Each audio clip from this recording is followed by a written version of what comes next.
ఎంత సిగ్గుదప్పిన ప్రభుత్వం అంటే, ఎంత ఇజ్జత్ లేని ప్రభుత్వం అంటే కాంగ్రెస్ ప్రభుత్వం. వీళ్ళే చెప్పారు. ఏం చెప్పారు?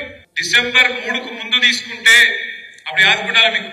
మనం రైతు బంధు కోసం 7,600 కోట్లు తయారు చేసి పెట్టినాం డిసెంబర్ లో. పోయిన సంవత్సరం ఇదే టైం పెడితే రేవంత్ రెడ్డి ఉత్తరం రాసిండు ఎలక్షన్ కమిషన్, మీరు అర్జెంటుగా ఆపాలి, లేకపోతే ఎన్నికల ప్రభావం పడుతుంది, కేసీఆర్ మళ్ళీ రైతులందరూ మళ్ళా ఓట్లేసి మళ్ళా గెలిపిస్తారు, మీరు ఆపుండ్రి అని ఎలక్షన్ కమిషన్ ఉత్తరం రాసిండు. రాస్తే ఎలక్షన్ కమిషన్ వాళ్ళు ఎన్నికలు ప్రభావితమైతే అని చెప్పి ఆపేసింది. అప్పుడు ఏం చెప్పిండు రేవంత్ రెడ్డి? డిసెంబర్ 3కు ముందు తీసుకుంటే ఎకరానికి 5,000, డిసెంబర్ 7 తర్వాత తీసుకుంటే ఎకరానికి 7,500 అన్నాడు.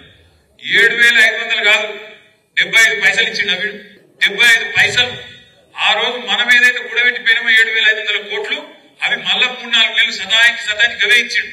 దాని తర్వాత పార్లమెంట్ దాకా ఇచ్చిండు. ఎప్పుడైనా నాట్లు పడేటప్పుడు పడతాయి రైతు బంధు పైసలు, కానీ ఈయనున్నప్పుడేమో ఓట్లు పడేటప్పుడు పడ్డాయి పైసలు. ఒక అట్లుంటది కాంగ్రెస్ పెట్టుకుంటే. అట్లా ఈ కాంగ్రెస్ ప్రభుత్వం వచ్చినాక రైతు భరోసా రూపాయి కూడా ఇయ్యలే. మనం దాచిపెట్టిపోయిన రైతు బంధు పైసలే ఒక్కసారి ఏడిపించి 6 నెలలకు ఇచ్చిండు తప్ప ఈ సంవత్సరంలో ఒక్కటంటే ఒక్క పైసా కూడా రైతుకి ఇయ్యని ముఖ్యమంత్రి రేవంత్ రెడ్డి. అదొక్కటే కాదు, మీకు యాదుకుండాలి. ఏమన్నాడు ప్రతిపక్షంలో ఉన్నప్పుడు? 3 పంటలకు ఇయ్యాలి. ఇది 3 పంటలకు.